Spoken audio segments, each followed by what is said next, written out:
Welcome friends. आज हम partnership start करते हैं। तो फर्स्ट चैप्टर है हमारा फंडामेंटल्स ऑफ पार्टनरशिप। इसमें बहुत छोटे छोटे से लेकिन बहुत सारे टॉपिक्स हैं, लेकिन जो आगे के चैप्टर्स में हमारी बहुत हेल्प करेंगे, इसलिए इनको समझना बहुत ज़रूरी है। तो स्टार्ट करते हैं हम फंडामेंटल्स ऑफ पार्टनरशिप। अब 11th क्लास में हम पहुंचते हैं, एक बार देखते हैं 11th क्लास में हमने क्या किया था।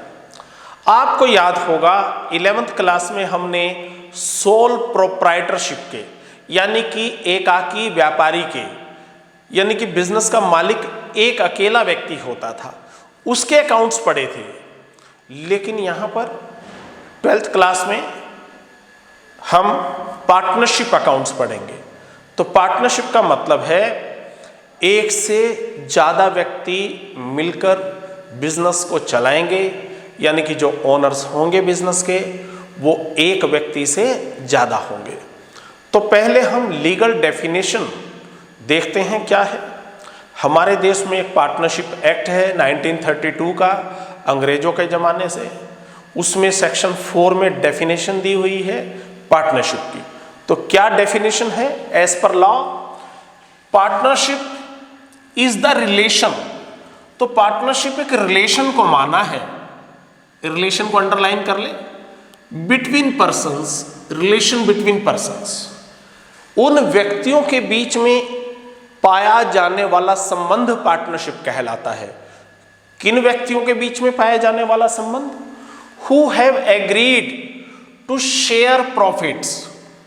टू शेयर प्रॉफिट्स को आप अंडरलाइन कर लें, क्योंकि प्रॉफिट शेयरिंग बहुत जरूरी है। जो लाभों को बांटने के लिए सहमत हुए हैं कि भाई हम प्रॉफिट्स को शेयर करेंगे। अब किसके प्रॉफिट्स? ऑफ ए बिजनेस, व्यापार के। और बिजनेस कौन रन करेगा? कैरिड ऑन बाय ऑल, जो सबके द्वारा मिलकर चलाया जा सकता है।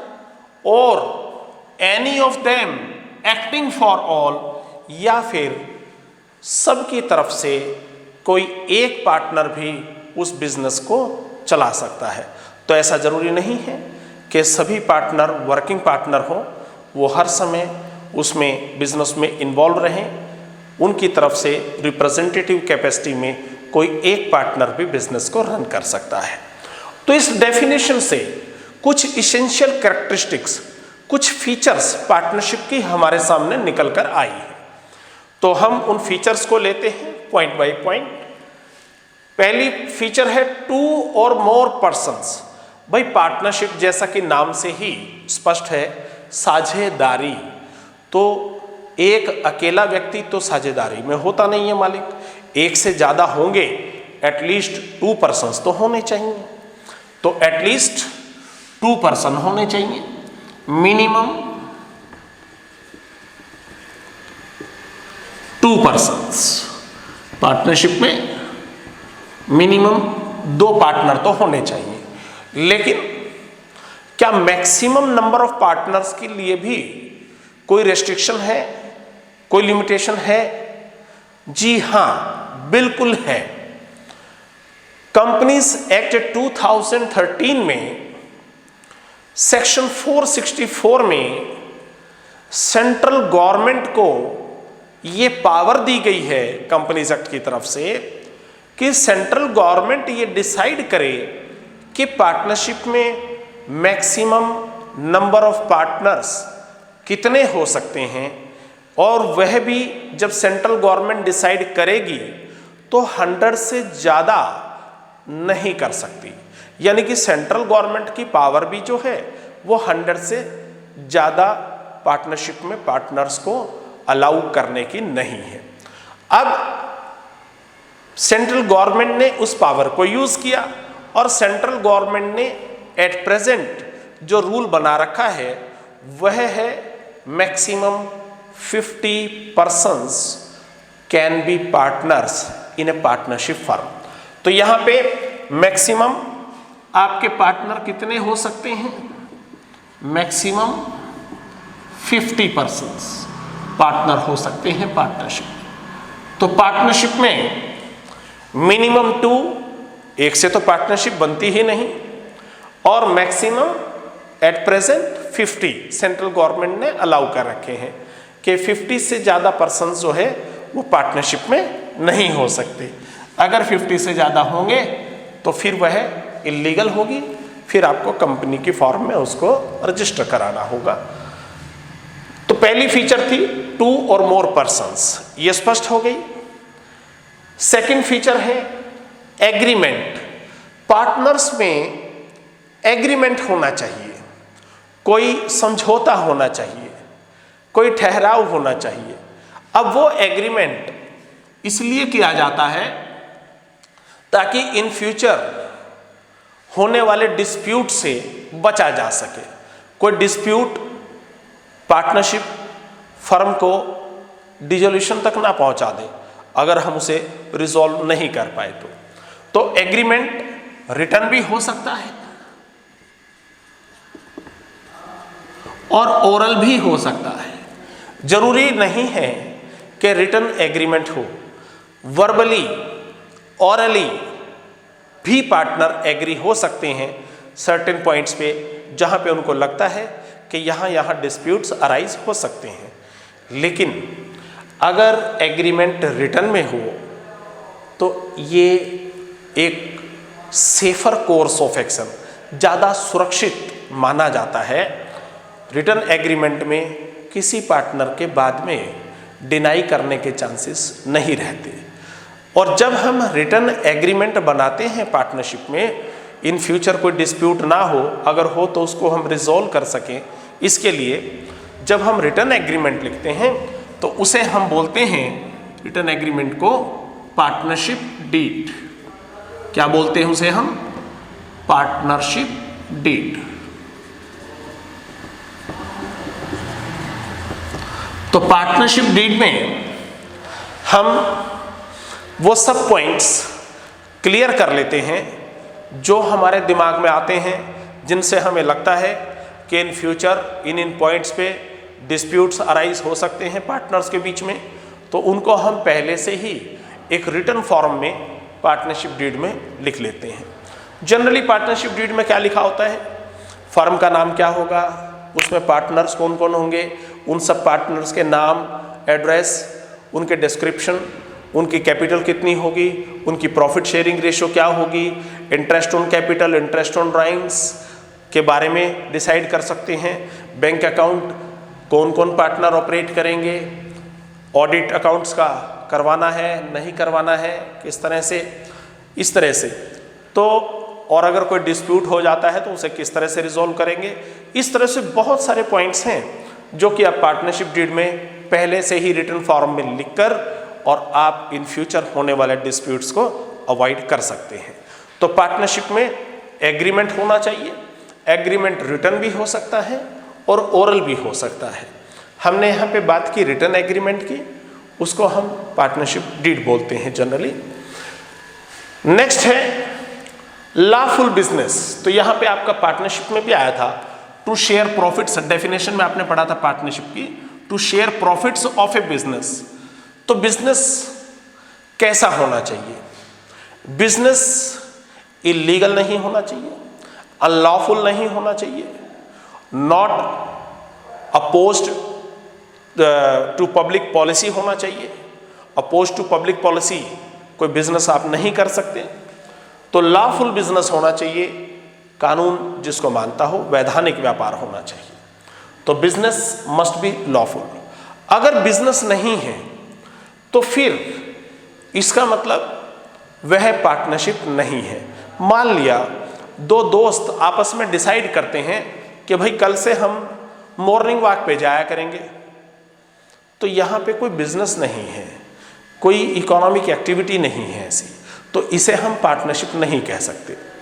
या 4-5 फ्रेंड्स मिलकर डिसाइड करते हैं कि चलो भाई हम किसी हिल स्टेशन पर घूम के आते हैं, यह भी बिजनेस नहीं है। So it can not be said to be a partnership. इसे भी पार्टनरशिप नहीं कह सकते। तो पार्टनरशिप के लिए बिजनेस का होना बहुत जरूरी है। तो लॉफुल हो बिजनेस हो और वो भी कानूनी हो। नेक्स्ट है प्रॉफिट शेयरिंग। प्रॉफिट शेयरिंग, लाभों का विभाजन, लाभों का बंटवारा होना चाहिए। डेफिनेशन में भी था to share the profits of a business. अगर कोई ऐसी ऑर्गेनाइजेशन है, ऐसी संस्था है जिसमें आप प्रॉफिट्स को शेयर नहीं करेंगे, तो फिर वह पार्टनरशिप नहीं है, फिर वह कोई चैरिटेबल ऑर्गेनाइजेशन हो सकती है, कोई क्लब हो सकता है, कोई सोसाइटी हो सकती है, कोई वेलफेयर ऑर्गेनाइजेशन हो सकती है, ड्रामेटिक क्लब हो सकता है, जो आपने एनपीओ में पढ़े थे। तो प्रॉफिट शेयरिंग इज मस्ट, भले ही प्रॉफिट ना हो, लॉस हो, लेकिन प्रॉफिट शेयरिंग होनी जरूरी है, प्रॉफिट्स बंटने चाहिए। अगर प्रॉफिट शेयरिंग नहीं है तब भी वह पार्टनरशिप की शर्तों को पूरा नहीं करेगी। लास्ट है business can be carried on by all, सभी पार्टनर जितने भी हैं, मैक्सिमम 50 हो सकते हैं, आपने पढ़ा था अभी, सभी पार्टनर मिलकर बिजनेस को एक साथ चला सकते हैं, और any of them acting for all, या फिर कोई एक पार्टनर भी सबकी तरफ से अकेला बिजनेस को रन कर सकता है, उसमें भी लीगली कोई डिफिकल्टी नहीं है। तो ये थी आपकी कुछ कैरेक्टरिस्टिक्स पार्टनरशिप की, जो कि आपको इन फ्यूचर भी हेल्प करेंगी पार्टनरशिप की फर्दर स्टडी में। अब हम बात कर रहे थे पार्टनरशिप डीड की, कि पार्टनरशिप डीड होता है रिटर्न में, जनरली नहीं होता है तो ओरल भी हो सकता है, लेकिन कई बार क्या होता है कि पार्टनरशिप डीड या तो होता ही नहीं है, या फिर वह कुछ पॉइंट्स पे जो कि हमारी अकाउंटिंग से रिलेटेड हैं, उन पॉइंट्स पे साइलेंट होता है। तो हम ऐसी केस में, ऐसी दशा में क्या करते हैं, जब पार्टनरशिप डीड या तो आपने बनाया ही नहीं है, या फिर जो पॉइंट्स अभी हम लेने वाले हैं उनमें से किसी पॉइंट पे आपका पार्टनरशिप डीड साइलेंट है, उसको वो क्लैरिफाई नहीं करता, फिर आप इंडियन पार्टनरशिप एक्ट 1932 उसके प्रोविजंस को फॉलो करेंगे। क्या है वो प्रोविजंस? तो हम लिखते हैं यहाँ पे हेडिंग, नो पार्टनरशिप डीड, यानी कि जब पार्टनरशिप डीड हो ही ना, या फिर वो इन पॉइंट्स पे साइलेंट हो। तो यहाँ पे सबसे पहला डिस्प्यूट क्या हो सकता है? सपोज पार्टनरशिप डीड बनाया नहीं है और प्रॉफिट शेयरिंग को लेकर आपस में पार्टनर्स में डिस्प्यूट हो जाता है, पार्टनर्स में झगड़ा हो जाता है। ए पार्टनर कहता है कि मैं 70% लूंगा और आपको 30% मिलेगा, जबकि बी पार्टनर कहता है कि नहीं, हमें 50-50% लेना चाहिए, और सी पार्टनर कहता है कि नहीं भाई, 50% मुझे मिलेगा, बाकी 25% ए और बी को आपको मिलेगा। तो इस तरह से कुछ डिस्प्यूट हो जाता है। तो पार्टनरशिप एक्ट क्या कहता है कि profits shall be shared equally. ऐसे केस में अगर पार्टनरशिप डीड नहीं है और प्रॉफिट शेयरिंग को लेकर कोई डिस्प्यूट है, तो प्रॉफिट शेयरिंग होगी इक्वली, बराबर बराबर सभी पार्टनर्स में प्रॉफिट डिवाइड होगा। लॉस है तो वह भी बराबर बराबर डिवाइड होगी।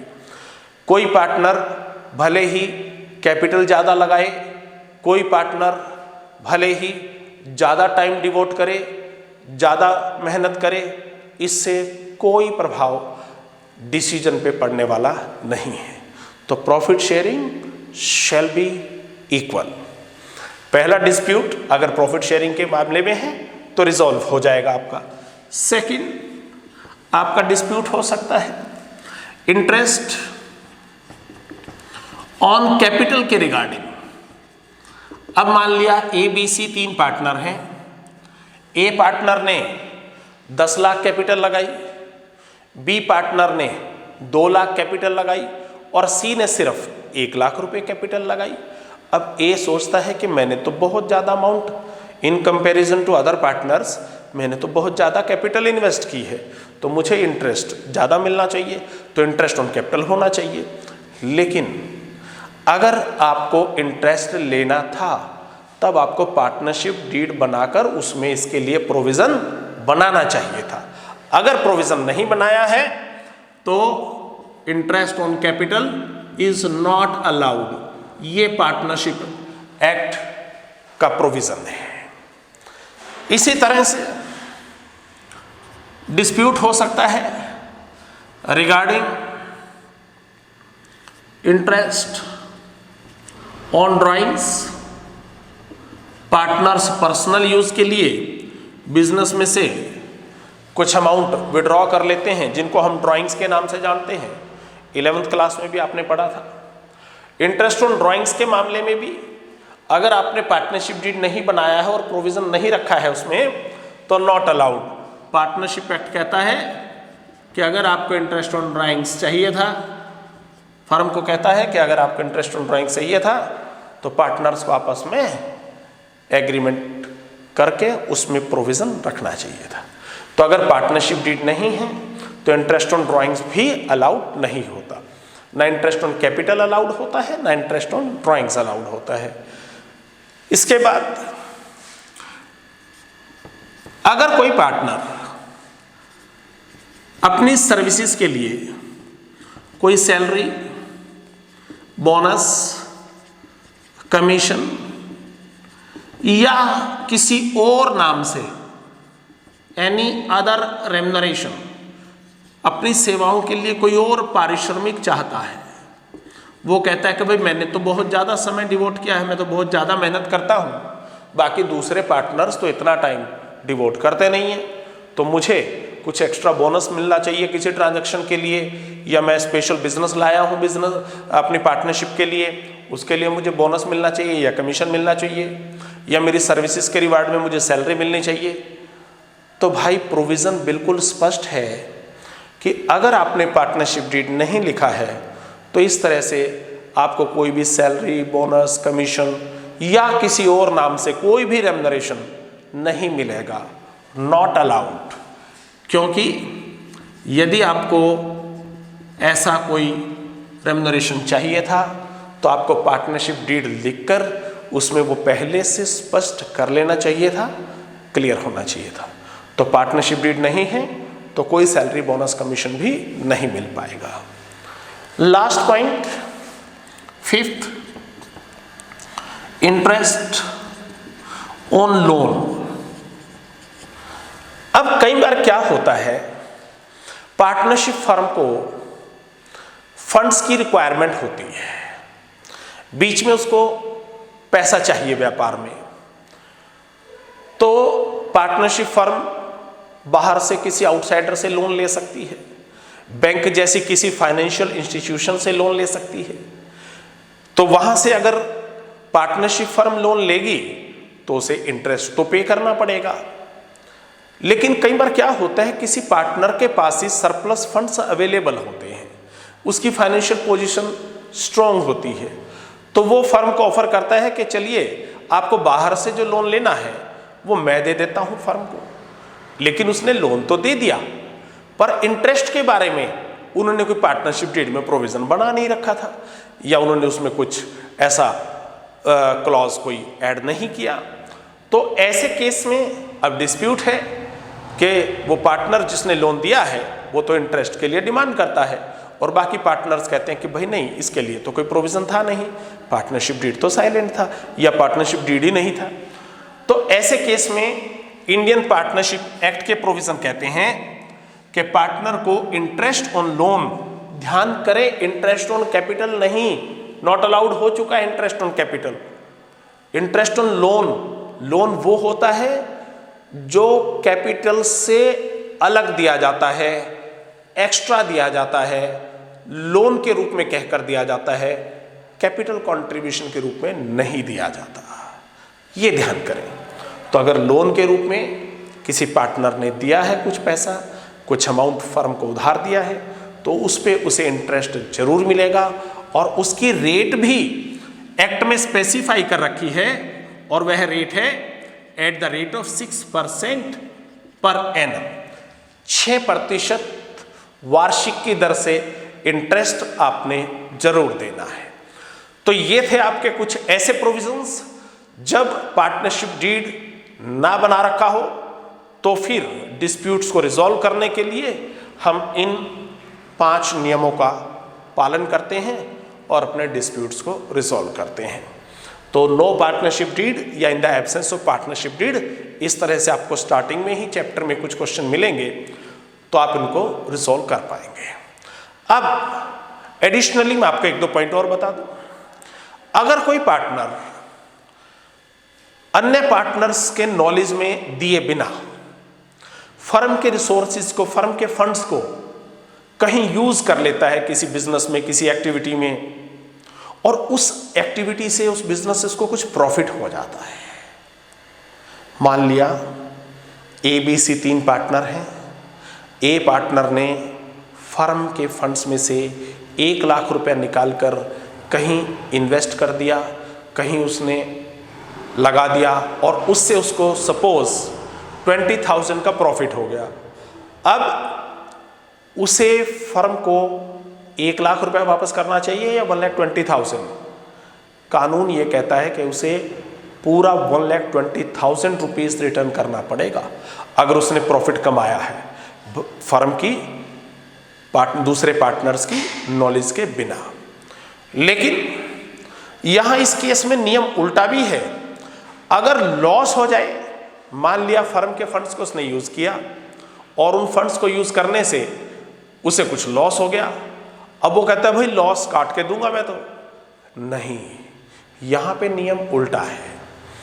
फर्म पूरा 1 लाख रुपया लेगी, लॉस के लिए फर्म जिम्मेवार नहीं है, क्योंकि फर्म ने उस एक्टिविटी को करने के लिए परमिशन नहीं दी थी। तो अगर पार्टनर फर्म के फंड्स यूज करके कोई प्रॉफिट अर्न करता है तो वो प्रॉफिट फर्म को लौटाना पड़ेगा, लेकिन अगर वो कोई लॉस सफर करता है तो वो लॉस फर्म बियर नहीं करेगी, फर्म अपना पूरा अमाउंट पार्टनर से वसूल करेगी। तो ये थे कुछ जनरल पॉइंट्स, थ्योरेटिकल एस्पेक्ट आपके पार्टनरशिप के फंडामेंटल्स का। नेक्स्ट क्लास के लिए आप वेट करें, उसमें हम थोड़ा सा न्यूमेरिकल्स की तरफ प्रोसीड करेंगे। Thank you for watching this video. आप सब्सक्राइब करते रहिए, चैनल के साथ बने रहिए।